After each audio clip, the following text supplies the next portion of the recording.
త్రియేక దేవుని నామమున అందరికీ శుభాలు వందనాలు తెలియచేస్తూ ఉన్నాను. ప్రియులారా, ఎలా ఉన్నారు?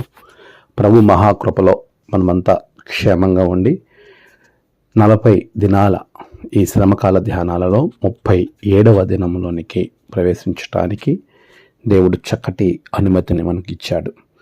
మీ ఆధ్యాత్మిక జీవితాన్ని మీరు బాగా కట్టుకుంటున్నారని, ఈ వాక్య సందేశములు మీకు, మీ కుటుంబాలకు, మీ సంఘాలలో ఎంతో ఉపయోగకరంగా ఉన్నాయని నేను బలంగా నమ్ముతూ ఉన్నాను. ప్రియులారా, నేటి వాక్య ధ్యానంలోనికి వెళ్ళే ముందు మీ అందరికీ ఒక విజ్ఞప్తి. దేవుడు ఇచ్చినటువంటి ఒక మంచి దర్శనంతో, ఆత్మ ప్రేరణతో ఈ భారభరితమైన పరిచర్యను ప్రారంభించడం జరిగింది. మీ అందరి ప్రోత్సాహం, ప్రార్థన వలన ఇప్పటి వరకు ఈ విధంగా ఇది ముందుకు కొనసాగింపబడుతూ ఉంది. మీరు ఇంకా బలపరచాలని ప్రార్థన ద్వారా నాకు దేవుడు మంచి ఆరోగ్యం ఇచ్చి ఇంకా అనేకమైనటువంటి క్రొత్త అంశాలు, మరి విశేషంగా చారిత్రక సంబంధమైనటువంటి విషయాలను మీ మధ్యకు తీసుకురావాలని ఒక ఆలోచనతో నేను ఉన్నాను. వాటిని మీ ముందుకు తీసుకురావడంలో ప్రభు కృప నా మీద బలంగా ఉండినట్లుగా, ఈ వీడియోలు అనేకులు వినేటట్లుగా మీరు అనేకులకు చేరవేయండి. అనేకులు దీనిని లైక్ చేసి, షేర్ చేసి, సబ్స్క్రైబ్ చేసుకునేలాగా ప్రోత్సహించాలని ప్రభు పేరట ఒక చిన్న విన్నపం మీకు నేను చేస్తూ ఉన్నాను. ప్రియులారా, దేవుని వాక్యంలోనికి మనం ప్రవేశిద్దాం. 37వ రోజు కొరకు ఏర్పాటు చేయబడిన దైవలేఖన భాగములు జకరియా గ్రంథము 11వ అధ్యాయం 13 నుండి 18, మత్తయి సువార్త 26వ అధ్యాయం 14 నుండి 16, ఉత్తర ప్రచుత్ర భాగం 36. పరిశుద్ధ బుధవారం కొరకు ఏర్పాటు చేయబడిన అంశము గురు ద్రోహము, unfaithful to master. Unfaithful to master. ప్రియులారా, అన్ఫెయిత్ఫుల్ అనే దానిని మనం ఆలోచన చేస్తూ ఉన్నప్పుడు దేవుని యొక్క వాక్యంలో అనేక సందర్భాలలో, అనేక చోట్ల ఇది కనబడుతూ ఉంటుంది. ప్రభువైన క్రీస్తుకు ద్రోహం చేయడం మాత్రమే, అంటే తన గురువుకు ద్రోహం చేయడం విషయమే కాదు. ఆది కాండం నుండి మనం గమనించుకుంటే ఎన్నో సందర్భాలు ద్రోహాన్ని గురించి మాట్లాడుతూ వస్తూ ఉన్నాయి. ద్రోహము, betrayal, unfaithful, to not be loyal to a person. Cambridge university dictionary ప్రకారంగా to not be loyal to a person. ఒక వ్యక్తికి, ఎవరి దగ్గరైతే మనం ఉంటున్నామో ఆ వ్యక్తికి మనము లోయల్గా ఉండలేకపోవటం, నిజాయితీగా ఉండలేకపోవడం, నమ్మకంగా ఉండలేకపోవడమే అన్ఫెయిత్ఫుల్.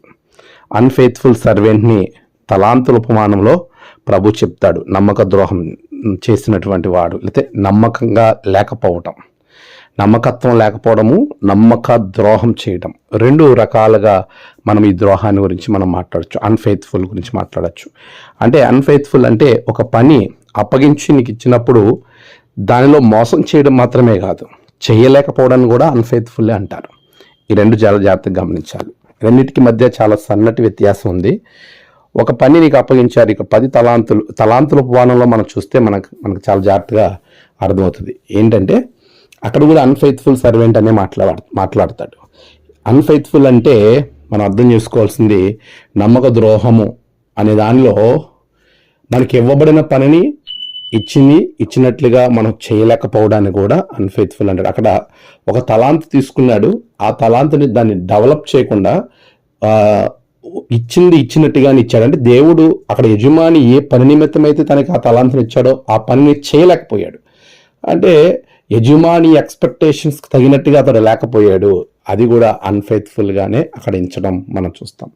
రెండవది, ఇప్పుడు నేటి పాఠ్యభాగంలో మనం గమనించినప్పుడు గురుద్రోహము అంటే యేసు ప్రభుల వారు 12 మంది శిష్యులను ఎంతో నమ్మకంతో ఏర్పరచుకున్నారు, తన యొద్ద నమ్మకంగా ఉంటారని. అందులోనూ ఈ 12 మందిలో యేసు ప్రభు వారు 13 మంది కలిపితే ఒక బాడీ అని అనుకుంటే, వారిలో ట్రెజరర్గా, కోశాధికారిగా, డబ్బు సంచి కలిగిన వానిగా యూదా ఇస్కరియోతుని మనం చూస్తాం. చాలా సందర్భాల్లో ఆ విషయాన్ని మనం ప్రస్తావించాం. యోహాను 12వ అధ్యాయంలో కూడా ఆ విషయం రాయబడ్డది. సో డబ్బు సంచి కలిగి ఒక ట్రెజరర్గా ఉన్నటువంటి యూదాని ఎంత నమ్మితే తన ట్రెజరర్గా పెడతారు, అంత నమ్మకాన్ని, బాధ్యతను ఆయన మీద, యూదా ఇస్కరియోతు మీద పెట్టారు. పెట్టినప్పుడు అతడు తన గురువుకి ద్రోహం చేయాలని ఆ అత్యాశ, ధనం మీద కలిగి ఉన్నటువంటి ఆ దురాశ, నేను ధ్యానం చేసుకున్నాం మనం దురాశ గురించి. ఈ దురాశే అతన్ని ద్రోహం చేసేలాగా ప్రోత్సహించింది. గురువుకి ద్రోహం చేశాడు. తిన్నంత వాసాలు లెక్క పెట్టారు అనే సామెత కూడా మనం లోకంలో చూస్తాం. ఈరోజు ఎవరినైతే మనం నమ్ముతామో వారు మనల్ని మోసం చేసినప్పుడు మనం ఎంతో బాధను, వేదనను అనుభవిస్తాం. యేసుప్రభువు వారు కూడా అలాగే అనుభవించారు. ఆత్మలో చాలా బాధను ఆయన అనుభవించినట్లుగా మనం చూస్తూ ఉన్నాం. అటువంటి బాధ ఆయనకి రావడానికి గల కారణం ఏంటి? అలా బాధకు ఎందుకు ఇలాంటి పరిస్థితి ఏర్పడింది అని మనం ఆలోచన చేసుకుంటే, యూదా ఇస్కరియోతు మత్తయి సువార్త 20 మనం చదువుకున్నటువంటి భాగంలో 26వ అధ్యాయము 14-16 వచనాలను మనం చూస్తే, ఆయన ప్రధాన యాజకుల దగ్గరికి వెళ్ళి నాకేమిత్తురు అని చెప్పి ఒక ఒప్పందాన్ని, రహస్య ఒప్పందాన్ని, యేసుప్రభువును అప్పగించడానికి ఒక రహస్య ఒప్పందాన్ని కుదుర్చుకున్నట్టుగా మనం చూస్తాం. ఎందుకు? ఏదో ఆశించాడు, సంథింగ్ ఆయన కోరుకున్నాడు. నాకేమిత్తురు అనే పదం మాట్లాడడం అనేది మనం చూస్తాం. వారు వెంటనే 30 వెండి నాణాలు తూచి ఆయనకి ఇవ్వడం మనం చూస్తాం. ఇది దేనికి సాదృశ్యం కనబడుతుందంటే, the book of Exodus 21st chapter 32 verse మనం చదివితే, నిర్గమాకాండము 21వ అధ్యాయం 32వ వచనంలో చాలా స్పష్టంగా రాయబడుతుంది. ఏదైనా బానిసగా ఉన్నటువంటి దాన్ని విడుదల చేయడానికి, విడుదల ఇవ్వటానికి 30 వెండి నాణాలు ఇవ్వాలి, తూచి ఇవ్వాలి, అక్కడ పరిహారంగా అందించాలి అనేటువంటి విషయాన్ని జ్ఞాపకం చేస్తుంది. ఇది ఒక ఆధ్యాత్మికమైన పోలికను కూడా మనం చూడొచ్చు. యేసు ప్రభువు వారు మనల్ని అందరినీ విడిపించడానికి 30 వెండి నాణములను ఇచ్చి ఆయన క్రయధనంగా ఇవ్వబడ్డాడు అనే విషయాన్ని కూడా మనం ఇక్కడ చూడొచ్చు. రెండవదిగా ప్రవచన ప్రకారంగా కూడా జరిగినట్టుగా మనం చూస్తాం. ఆ ప్రవచనము నెరవేర్పు జకర్యా గ్రంథములో 11వ అధ్యాయం 13-18 వచనాల భాగంలో మనం చూస్తాం. ప్రవచనము అక్కడ జరిగినటువంటి సందర్భాన్ని జ్ఞాపకం చేస్తూ ఉంది. ఈరోజు ఈ విషయాలన్నీ మనం ఆలోచన చేస్తున్నప్పుడు చాలామంది ఇక్కడ ఒక ప్రశ్న వేస్తారండి. ప్రవచనం నెరవేర్పుగా, అంటే ప్రవచనం ఉంది కాబట్టి యూదా ఇస్కరియోతు అక్కడ యేసు ప్రభువుల వారిని అప్పగించాడు, ఆయన తప్పేముంది అని మాట్లాడేవారు చాలామంది లేకపోలేదు. అయితే దీని గురించి కొద్దిగా లోతుగా మనం ఆలోచన చేయాలి. 2 సందర్భాలను మీకు నేను జ్ఞాపకం చేస్తాను. మొదటి సందర్భం, ఒక సందర్భంలో యేసు ప్రభువు వారితో కలిసి యూదా ఇస్కరియోతు బలలో పాల్గొంటాడు. బలలో పాల్గొన్నప్పుడు అక్కడ ఆయన బలలో పాల్గొన్నప్పుడు యేసు ప్రభువు వారు చెప్తాడు, నువ్వు చేయనది ఆలస్యం చేయక చెయ్యము. యోహాను సువార్త మీరు 13వ అధ్యాయం అంతా కూడా గమనించినప్పుడు యేసు ప్రభువు వారు అతని విషయమై ఆత్మలో కలవరపడము, 13వ అధ్యాయం 21వ వచనం. యేసు ప్రభువు నన్ను అప్పగించేవాడు ఇక్కడ ఉన్నాడని చెబుతూ ఆయన అంటాడు. ఆ ముక్కను ఇచ్చి అక్కడ మాట్లాడుతున్నటువంటి మాటలను మనం గమనిస్తూ ఉన్నప్పుడు 27వ వచనంలో యేసు నీవు చేయనది త్వరగా చేయమని వానితో చెప్పాను. చూసారా? అలా చెప్పినప్పటికీ కూడా యూదా ఇస్కరియోతు తనలో ఉన్నటువంటి ఆ ద్రోహం చేయాలనేటువంటి మనస్సును అతడు వెనుకకు తీసుకోకుండా ముందుకు వెళ్ళి వాళ్ళతో ఒక ఒప్పందం కుదుర్చుకుని యేసును అప్పగించినటువంటి సందర్భాన్ని మనం చూస్తూ ఉన్నాం. ఇది ప్రాముఖ్యమైనటువంటి సందర్భం, లేఖన నెరవేర్పు. అయితే అది ప్రభు ఒక అవకాశం ఇచ్చాడు ఆయనకి, అతను మారేటువంటి అవకాశం. రెండో సందర్భాన్ని మనం చూస్తే మత్తయి సువార్త ఆయన యేసు ప్రభు అప్పగింపబడ్డాడని తెలుసుకున్న తర్వాత 27వ అధ్యాయంలో అది తెలుసుకొని నిరపరాధి రక్తమును అప్పగించి తినని 27వ అధ్యాయం 3, 4, 5 వచనాలను మనం చదివితే అప్పగించి తినని చెప్పి 5వ వచనంలో ఆ వెండి నాణాలు దేవాలయంలో పారబోసి పోయి ఊరి పెట్టుకున్నాను. పారవేసినోడు తిరిగి క్రీస్తు దగ్గరికి రాకుండా పోయి ఊరి పెట్టుకున్నాడు. అంటే ఈ 2 విషయాల్లోంచి మనం ఆలోచన చేస్తే యూదా ఇస్కరియోతుకు దేవుడు అనేకమైన అవకాశాలు ఇచ్చినప్పటికీ అతడు ద్రోహం చేసిన దానికి తను తాను కృములిపోయి ఇది నా వల్లే జరిగిందని మనస్తాపం చెంది అతడు సాతాను వల్ల చిక్కుపోయి తనకు తనే చనిపోవడం అనేది మనం చూస్తున్నాం. పిల్లది ప్రవచనం నెరవేర్పే కానీ ఆ నెరవేర్పును జరిగించడానికి ఆ మనుష్యుడు పుట్టకుండా మేలు అని ప్రభువు కూడా ఒక అవకాశం ఇచ్చాడు.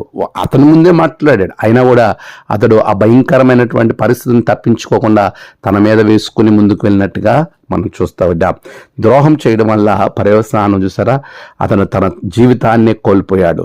అతను పైనుంచి పడి నడిమికి ఆ తల పగిలి ప్రేగులు కూడా బయటకు వచ్చినాయని అపోస్తల కార్యాల గ్రంథము 1వ అధ్యాయంలో మనం చూస్తున్నప్పుడు ద్రోహం చేసినటువంటి యోధా ఇస్కరియోతును గురించి అక్కడ మాట్లాడటము అనేది మనం చూస్తాం. 18వ వచనంలో, ఈ యోధా ద్రోహం వలన సంపాదించిన రోకలను ఇచ్చి ఒక పొలము కొనెను. అతడు తలక్రిందులుగా పడి నడిమికి బద్దలైనందున అతని పేగులన్నీ బయటికి వచ్చాను. ద్రోహం వలన సంపాదించింది అతను అనుభవించలేకపోయాడు. ఈరోజు చాలామంది ద్రోహం చేసి సంపాదించేటువంటి పరిస్థితులలో అనేకులు ముందుకు వెళ్తా ఉన్నారు. అలాంటి పరిస్థితి మనకొద్దు. అలాంటి పరిస్థితుల్లో ఉంటే చాలా భయానకమైనటువంటి పరిస్థితిని మనము సంపాదించుకోవాలి, లేకపోతే మనం కూడగట్టుకోవాల్సిన అవసరం ఏర్పడుతుంది. ద్రోహం చేయడం వలన జీవితంలో దేవుని యొక్క కోపం వస్తుంది. హోషేయ గ్రంథం 22వ అధ్యాయము యెహోషువ గ్రంథము 22వ అధ్యాయము 15వ వచనాన్ని మనం చదివితే, మీరు ఈ దినమున యెహోవా వెంబడి నుండి తొలగిపోవునట్లు నేడు యెహోవా మీద తిరుగుబడి ద్రోహము చేసిద్దరేమి, అలాగైతే ఆయన ఇక మీదట ఇశ్రాయేళ్ల సర్వ సమాజం మీద కోపపడును కదా. నువ్వు దేవునికి నీవు వ్యతిరేకంగా ద్రోహం చేయడం వలన ప్రాణాలు కోల్పోయిన యోధాన్ని చూడు. రెండవది, దేవునికి వ్యతిరేకంగా ద్రోహం చేసేవారంగా మనం ఉంటే ఆయన కోపానికి మనము పాత్రలం అవుతాము. మనం గమనించుకోవాల్సిన విషయం. మూడవదిగా ఇర్మియా గ్రంథం 17వ అధ్యాయము 13వ వచనాన్ని మనం చదువుతున్నప్పుడు, ద్రోహం చేసినటువంటి వారి జీవితాలు ఇసుక మీద కట్టబడినవిగా మార్చబడతాయి. ఎవరైతే ద్రోహం చేస్తూ తమ జీవితాన్ని కొనసాగిస్తూ ఉంటారో ఇసుక మీద కట్టబడినటువంటి పరిస్థితి ఏర్పడుతుంది. ఇశ్రాయేలీయులకు ఆశ్రయమా యెహోవా, నిన్ను విసర్జించి వారందరూ సిగ్గునందుదురు. నా ఎడల ద్రోహం చేయువారు యెహోవా అను జీవ జలముల ఓటను విసర్జించియున్నారు గనుక వారు ఇసుక మీద పేరు వ్రాయబడిన వారిగా ఉందరు. ఇసుక మీద పేరు వ్రాయబడిన వారిగా వారు ఉంటారంట. అంటే జీవితం ఒక స్థిరత్వం ఉండదు, వారి జీవితంలో ఎలాంటి నిలకడ ఉండదు. అలాంటి పరిస్థితుల్లో మనం మారిపోతారు. ఇసుక మీద ఉండేటువంటి జీవితం ఎలా ఉంటుంది? మత్తయి సువార్త మనం చూస్తే యేసుప్రభువు వారు ఇసుక మీద కట్టబడినటువంటి ఇల్లు, బండ మీద వేయబడినటువంటి ఇల్లును గురించి ఉపమానంగా ఆయన చెబుతూ 7వ అధ్యాయము అక్కడ జ్ఞాపకం చేస్తూ ఉంటాడు. చూడండి, 7వ అధ్యాయము 26వ వచనములో, ఈ నా మాటలు విని వాటి చొప్పున చెయ్యని వాడు ఇసుక మీద తన ఇల్లు కట్టుకొనిన బుద్ధిహీనుని పోలి ఉండను. వాన కురిసెను, వరదలు వచ్చెను, గాలి విసిరి ఆ ఇంటి మీద కొట్టెను, అప్పుడు అది కూలబడెను. అంటే వాని యొక్క పాటు గొప్పదిగా ఉంటుంది. ఇసుక మీద ఉండేటువంటి పేరు కట్టడం ఇవన్నీ ఎప్పటికీ నిలబడవు, శాశ్వతమైనవి కాదు, అశాశ్వతమైనవి అని మనము దీని ద్వారా నేర్చుకోవచ్చు. ప్రియులారా, మూడో విషయం మనం జ్ఞాపకం చేసుకుంటే, ద్రోహం చేయడము అని అంటే నశింపజేయువానికి జతకానిగా, వారితో కలిసి ప్రయాణం చేసేవారిగా ఆ లక్షణం మనం కలిగి ఉంటాం. ద్రోహం చేయడం, ద్రోహం అని అంటే దేవునికో లేకపోతే నీ గురువు గారికో కాదు, నీ ఇంట్లో కూడా నీ తల్లిదండ్రులకు, నీ కుటుంబానికి నువ్వు ద్రోహం చేసేవానికి ఉన్నావేమో నీవు ఒక్కసారి ప్రశ్న వేసుకో. సామెతల గ్రంథము 28వ అధ్యాయము 24వ వచనాన్ని మనం చదివితే ఇక్కడ చాలా మంచి మాటను జ్ఞాని అయిన సొలొమోను మనతో మాట్లాడుతున్నాడు. తల్లిదండ్రులకు ద్రోహం చేసేవారు చాలా మంది కనబడతారు. అలా ద్రోహం చేసి నిన్ను ద్రోహం చెయ్యలేదు అని అనుకుంటే వారి పరిస్థితి ఏంటి చూడండి. 24వ వచనంలో, తన తల్లిదండ్రుల సొమ్ము దోచుకుని అది ద్రోహము కాదనుకునేవాడు నశింపజేయువానికి జతకాడు. అంటే ప్రభుకి దేవునికి ద్రోహం చేయడము, మన గురువు గారికి మనం నమ్మిన వారికి ద్రోహం చేయడమే కాదు, కుటుంబంలో ఉన్న వారికి, మరి ముఖ్యంగా తల్లిదండ్రులకు ద్రోహం చేసేవారు కూడా లేకపోలేదు. వారి సొమ్మును దోచుకునేవారు, వారి ఆస్తిని దోచుకునేవారు, లేకపోతే వారిని పెద్ద వయసులో బయట వదిలిపెట్టి వారిని చూడకుండా ఇష్టానుసారంగా చేసేవారిది ద్రోహము. అలాంటి ద్రోహం చేసేవారు నశింపజేయడానికి జతగాడు, అంటే సాతాను యొక్క జతగాడు. సాతాను జతగాని పరిస్థితి ఏమవుతుంది? వాక్యం ఏం చెప్తుంది? నశింపజేసేవాడు సాతాను యొక్క పరిస్థితి ఏమిటి అని మనం చూస్తే చాలా స్పష్టంగా దేవుడు మత్తయి సువార్త 25వ అధ్యాయములో ఆయన చెప్పడం అనేది మనం చూస్తూ ఉన్నాం. 41వ వచనం. అప్పుడు ఆయన ఎడమవైపు ఉండు వారిని చూచి, శపింపబడిన వారులారా, నన్ను విడిచి అపవాదికిని అంటే సాతానికిని వాని దూతలకును సిద్ధపరచబడిన నిత్యాగ్నిలోనికి పోవుడి. చూసారా, సాతాను దూతలు, సాతానుతో జతగాడిగా ఉండేటువంటి వారి పరిస్థితి నిత్యాగ్నిలకు వెళ్ళిపోతారు. తల్లిదండ్రులను ద్రోహం చేసేవారు, కుటుంబానికి ద్రోహం చేసేవారు, కుటుంబ పరిస్థితులను అడ్వాంటేజ్గా చేసి నమ్మిన వారిని మోసం చేసేవారు. ప్రభు అంటున్నాడు, వారి నిత్యాగ్నికి పాత్రులుగా మారిపోతారు. అలాంటి ద్రోహం చేసే లక్షణం మనలో ఉంటే అది మనం వదులుకోవాలని వాక్యం మనతో మాట్లాడుతూ ఉంది. ప్రిలారా 5వ దానిని మనం జ్ఞాపకం చేసుకుంటే కీర్తన 25:3. కీర్తన 25:3. ద్రోహము చేసేవారు సిగ్గు పాలవుతారండి. చాలామంది ద్రోహం చేసేసాము, మనం చాలా సంపాదించేసుకున్నాం, మనము చాలా గొప్పలం అయిపోయాం అనుకుంటాం, కానీ అది ఒకానొక రోజు బట్ట బయలవుతుంది. అప్పుడు వారు సిగ్గు పాలవుతారు. చూడండి, దావీదు అంటాడు 25 కీర్తన 3వ వచనంలో, హేతువు లేకుండానే ద్రోహం చేయవారు సిగ్గునందుదురు. ఎలాంటి కారణము నిర్హేతుకంగా ద్రోహం చేసే లక్షణంతో చాలామంది ఉంటారు. అలా ద్రోహం చేయడం వల్ల వారి జీవితంలో తుదకు అప్పుడేదో టెంపరీ బెనిఫిట్స్ వరకు దొరకచ్చు, కానీ తుదకు వారు సిగ్గులు వదులుతారు, సిగ్గుపాలు పడతారు అనే విషయాన్ని, నవ్వుల పాలవుతారు అనే విషయాన్ని వాక్యం మనతో మాట్లాడుతోంది. 6వ విషయము, ద్రోహము చేయడం ద్వారా కలిగేటువంటిది మనంతట మనమే మన యొక్క జీవితంలో శిక్షను మనం కొని తెచ్చుకున్న వారంగా ఉంటాం. 6వ విషయము, ఉజ్జియా జీవితంలో జరిగింది అదే. ద 2 Chronicles 28th చాప్టర్ మనం చదివితే అక్కడ మనకి ఉజ్జియా అనేటువంటి భక్తుడు కనబడతాడు. అతడు ప్రారంభంలో చాలా భక్తుడిగానే ఉన్నాడు నిజంగానే. అయితే తర్వాత రాను తన జీవితాన్ని దేవునికి వ్యతిరేకంగా మార్చేసుకుని తను ఏ విధంగా మారాడు అనేది మనం చూస్తే చూడండి, దినవృత్తాంతాలు 2వ గ్రంథం 28వ అధ్యాయము 16వ వచనం. దినవృత్తాంతాలు 2వ గ్రంథము 26వ అధ్యాయం చూడండి, గమనించండి. 28 కాదు, 26వ అధ్యాయం 16వ వచనం. అయితే అతడు స్థిరపడిన తర్వాత అతడు మనస్సును గర్వించి చెడిపోయాను. అతడు ఎలా చెడిపోయాడు? అతడు ధూపపీఠం మీద ధూపం వేయుటకై యెహోవా మందిరంలో ప్రవేశించిన తన దేవుడైన యెహోవా మీద ద్రోహం చేసిగా. దేవుడికి వ్యతిరేకంగానే ద్రోహం చేశాడంట. ఇది ఎంత భయంకరమైన పాపం చూడండి. ద్రోహం చేయగా యాజకుడైన అజర్యాయు అతనితో కూడా ధైర్యవంతులైన యెహోవా యాజకులు 80 మందియు అతని వెంబడి లోపలికి పోయేరి. వారు రాజైన ఉజ్జియాను ఎదిరించి, ఉజ్జియా, యెహోవా ధూపం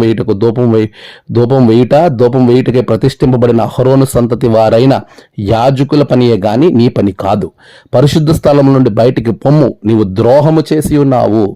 దేవుడైన యెహోవా సన్నిధిని ఇది నీకు ఘనత కలగజేయదని చెప్పగా ఉజ్జియా ధూపం వేయుటకు దుపార్తి చేత పట్టుకుని రౌద్రుడై యాజకుల మీద కోపం చూపెను.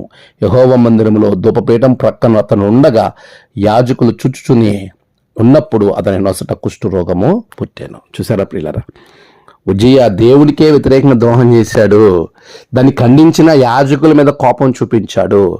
అలాంటి పరిస్థితుల్లో వారి ఉజ్జియా రాజు పని రాజు చేయాలి, యాజకుల పని యాజకులు చేయాలి. కానీ అధికారం ఉందని యాజకులకు చెప్పినా కూడా వినకుండా దేవునికి వ్యతిరేకంగా ద్రోహం చేశాడు, తత్ఫలితాన్ని అనుభవించాడు. ఈరోజు ద్రోహము అనేది గర్వంతో కూడా చేసేవారు ఉంటారు. నాకేంట్లే, నేనే చేస్తే అడిగేవాడు ఎవళ్లే, తప్పు చేయడంలో నాకు నేనే సాటి, నన్ను ప్రశ్నించేవాడు ఎవడు లేడు అనేటువంటి ఉద్దేశంతో రాజు అనుకున్నాడు, నేనే ఈ రాజ్యానికి మొదటి వ్యక్తిని, నన్ను అడిగేవాడు ఇంకెవడున్నాడు అని అనుకున్నాడు. కానీ మనల్ని అందరినీ సృష్టించిన సృష్టికర్త ఒక ఆయన ఉన్నాడు, అది గుర్తుపెట్టుకోవాలి. దేవునికి వ్యతిరేకంగా ద్రోహం చేసావా, కనీసము నీ కుటుంబంలో నీ భార్య కాదు, నీ బిడ్డలు కాదు, ఎవరు నిన్ను తాకడానికి కూడా వీలు లేకనటువంటి పరిస్థితుల్లోకి వెళ్ళిపోతావు. అలా ఉజ్జియా వెళ్ళిపోయాడు. ఆ రోజుల్లో కుష్ఠరోగి రావడం అంటే ఊరి వెలుపట ఉండాలి, రాజు కాదు, ఎవరే కాదు. యాజకులు మరి ముఖ్యంగా యాజకులకు కనబరుచుకోవాలి. కుష్ఠరోగము తొలగిపోయింది, ఇతడు పరిశుద్ధుడయ్యాడు అని డిక్లేర్ చేసేది ఎవడంటే పాప పరిహారము అతడు చెల్లించిన తర్వాత, అవన్నీ బలులు అర్పించిన తర్వాత, అవన్నీ అర్పించిన తర్వాత యాజకుడికి తన దేహం కనబరుచుకుని యాజకుడు డిక్లేర్ చేయాలి, అదే యేసుప్రభు చెప్తాడు కుష్ఠరోగులు 10 మంది కుష్ఠరోగుల విషయం, మీ దేహాలు వెళ్ళి యాజకుడిని కనబరుచుకోండి అని. అంటే యాజకుడు చెప్తేనే ఇతడు మరలా పరిశుద్ధ దేహం అయ్యాడు, ఇతడు తనకు సంబంధించిన బలులను అర్పించాడు, ఇప్పుడు ఇతడు పరిశుద్ధుడని జనస్రవంతులు కలిగేటువంటి పరిస్థితి ఉంటుంది. ఇక్కడ యాజకులు చుచ్చుచుండగానే దేవుని మందిరంలో కుష్ఠరోగం వచ్చింది కాబట్టి యాజకులు అతన్ని బయటకు పొమ్మని చెప్తారు. అక్కడ ఈరోజు మీరు ఆలోచించేయండి ప్రియులారా, ఒకవేళ నువ్వు తప్పు చేసినప్పుడు నీ సేవకుడు నిన్ను గద్దించే దాన్ని నువ్వు సరి చేసుకోవడానికి ప్రయత్నం చేయాలి. అది నిజంగా తప్పు అయితే, అది నిజంగా నువ్వు చేసి ఉంటే, అది నీ మనస్సాక్షికి తెలుసు గనక దేవుని సన్నిధిలో ఒప్పుకుని విడిచిపెట్టేవానికి ఉండాలి తప్ప యాజకులకు వ్యతిరేకంగా, దేవునికి మరి ముఖ్యంగా వ్యతిరేకంగా నువ్వు వెళితే నష్టపోయేది నీవే. గుర్తుపెట్టుకో, ద్రోహం చేసేటువంటి అనేక మంది జీవితాలకు ఇదొక ఉదాహరణగా మిగిలిపోతుంది. 7వది చివరిగా, ద్రోహం వలన వినాశనానికి దేవుడే అప్పగించేస్తాడంట.